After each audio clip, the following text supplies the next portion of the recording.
안녕하세요, 영쌤입니다.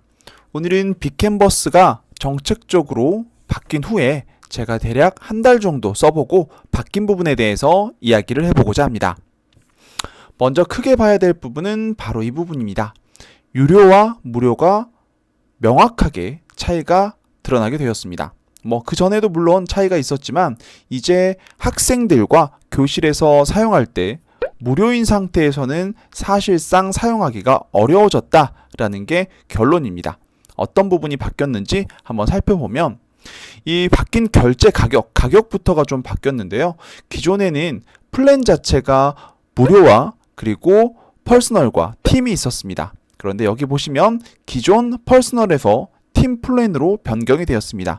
그러니까 퍼스널 부분이 사라지고 프리 부분과 팀 플랜만 있게 된 거죠. 그 결제 가격은 월로 계산했을 때는 월 12달러가 되고요. 연간 결제를 했을 때는 108달러를 결제하게 됩니다. 그러니까 25%가 연간 결제했을 때 할인된다고 보시면 됩니다. 이것은 워크스페이스 1인당 가격입니다. 그 부분이 어떻게 되냐면요. 이 부분에서 관리자에서 결제를 눌러보시면 라이센스, 즉 한 명의 라이센스만 가지고 결제했을 때 그 가격이고요. 이 부분에 이 워크스페이스 안에 추가적으로 멤버를 생성할 때 그때 라이센스를 하나 더 구입해야 된다라는 이야기가 됩니다. 그런데 무료에서도 프로젝트와 캔버스의 초대는 가능합니다. 이렇게 프로젝트와 이 프로젝트 안에 들어있는 캔버스에는 모두 초대가 가능합니다. 여기에서 공유가 가능한 거죠. 근데 저 같은 경우에는 유료로 쓰고 있고요. 무료인 경우에는 이 부분에서 편집이 아니라 여기에서 읽기 기능만 가능하게 바뀌었습니다. 그러니까 학생들과 함께 하나의 캔버스를 공유해서 그 안에서 활동을 하려고 한다면 당연히 읽기 기능만 가지고는 안 되겠죠. 즉 유료가 되어야 된다는 이야기가 되겠습니다. 자, 그 부분이고요. 플랜별 차이를 이렇게 살펴보면 여기 무료에서는 읽기만 된다라고 방금 말씀드린 부분이고요. 그리고 유료 결제를 했을 때는 오브젝트, 이 안에 생성되는 모든 것들이 다 오브젝트입니다. 이렇게 포스트잇 하나를 만드는 것도 오브젝트고요. 그리고 캔버스, 여기 보이는 화상회에 있죠. 이 비디오, 채팅, 이 파일 저장소가 무제한으로 이용할 수 있습니다. 반면에 무료는 워크스페이스 내에서 14개의 캔버스를 만들 수가 있고요. 그 다음에 총 페이지도 전체 40페이지, 그리고 오브젝트도 1000개까지 모두 다 더해서 1000개까지로 제한이 되어 있습니다. 그러니까 캔버스를 내가 여러 개를 만들더라도 그 부분이 불가능한 거죠. 그리고 마찬가지로 여기에서 이렇게 워크스페이스를 여러 개 만들어서 각각 여러 개에서 캔버스를 많이 만들겠다. 이것도 앞으로는 불가능하다라고 생각하시면 되겠습니다. 저 같은 경우에는 이렇게 예시로 기존 주로 쓰고 있는 게 바로 영쌤 클래스 워크스페이스인데요. 추가로 만들어 놓은 이런 부분을 보시면 이거는 플랜이 프리플랜입니다. 여기 보시면 워크스페이스당 결제가 된 걸로 확인할 수가 있겠죠. 그래서 영쌤 클래스로 바꿔보면 여기에서 관리자 설정, 결제로 가보면 여기에서는 플랜이 이렇게 되어 있는 걸 볼 수 있습니다.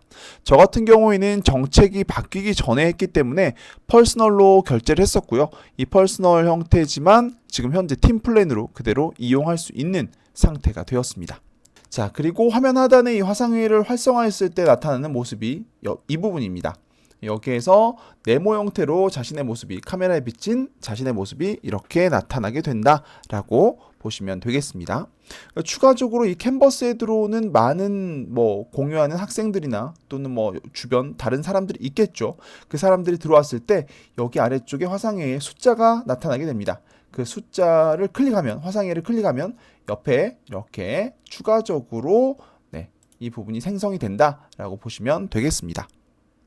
정책이 바뀌면서 또 바뀐 부분이 어떤 게 있냐면요. 이 캔버스는 다른 사람이 지금 만든 것을 제가 공유받았습니다.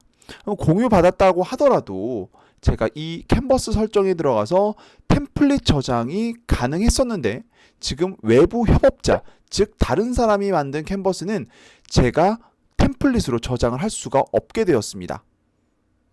조금 아쉽죠. 하지만 보안상의 문제 때문에 그런다고 하니까 뭐 그건 어쩔 수 없을 것 같고요.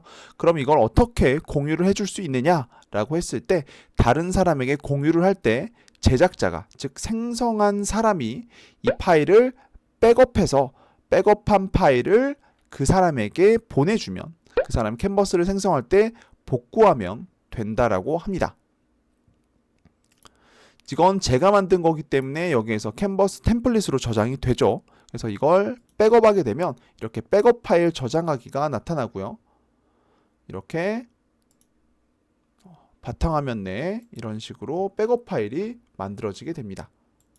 여기에서 나오는 백업 파일이 만들어지게 되고 이 파일 자체를 다른 사람에게 공유를 해야 된다라고 보시면 되겠습니다.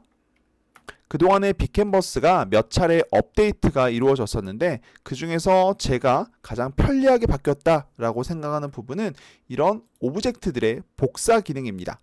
기존에 복사 붙여넣기를 할 때 이렇게 컨트롤 C, 컨트롤 V를 했죠. 그런데요, 지금은 Alt 키를 누른 상태에서 마우스 왼쪽으로 드래그를 하게 되면 이런 식으로 복사된 것을 바로 확인할 수가 있죠. 훨씬 더 간소해졌고 편리하게 바뀌었다라고 보시면 되겠습니다. 이 빅캔버스를 제가 2020년 동안 가장 단일 앱으로는 많이 사용했던 것인데요. 근데 여전히 조금 불편한 점이 있습니다. 이렇게 페이지를 생성하고 페이지를 삭제할 때 우리가 키보드에서 딜리트 키를 누르면 보통 삭제가 이루어지는 게 보통이죠. 그런데 이 빅캔버스에서는 무조건 마우스 우클릭을 한 상태에서 페이지를 삭제하거나 페이지를 복제 또는 복사 이런 것이 이루어져야 됩니다. 무조건 단축키 없이 마우스로만 해야 되는 게 저는 조금 불편했는데요. 다른 분들은 어떻게 느끼셨을지 잘 모르겠네요. 저는 개인적으로 이 부분이 조금 개선되었으면 좋겠습니다. 제가 그동안에 빅캔버스 영상을 찍고 나서 물론 교실에서 계속 사용하고 있었죠. 사용을 하면서 어떻게 하면 우리 학생들에게 좀 더 효율적으로 캔버스를 공유할 수 있을까 고민을 하던 차에 저는 유료니까 무제한으로 만들 수 있단 말이에요. 그러면 여기에서 캔버스를 하나 만들고요. 여기서 만든 후에 그 안에다가 이 툴박스에 있는 캔버스 인 캔버스 기능을 이용을 해서 추가 캔버스를 생성을 했습니다. 이렇게 추가 캔버스를 생성을 했죠. 그렇게 해서 1모듬부터 6모듬까지 이런 식으로 저희 반이 6개 모듬이니까요. 이런 식으로 주어지고요. 그럼 이렇게 되면 이 캔버스를 학생들에게 링크로 공유를 하게 됩니다. 이렇게 했을 때 좋은 점이 어떤 것이냐 살펴보면 학생들에게는 하나의 캔버스, 자기 모듬 캔버스가 주어지지만 여기에서 나중에 결과물을 공유하고 발표할 때 또는 다른 모듬이 어떻게 되나 살짝 보고 싶을 때 이렇게 들어가서 볼 수가 있다라는 것이죠.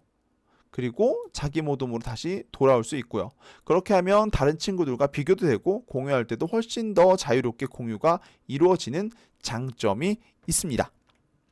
그런데 이렇게 하려면 캔버스가 많이 생성이 돼야 되기 때문에 여기에서는 유료 결제 어차피 꼭 필요할 것 같다라는 생각이 듭니다. 물론 저는 빅캔버스 제 돈 내고 제가 사용하는 거예요. 아무 관계가 없습니다.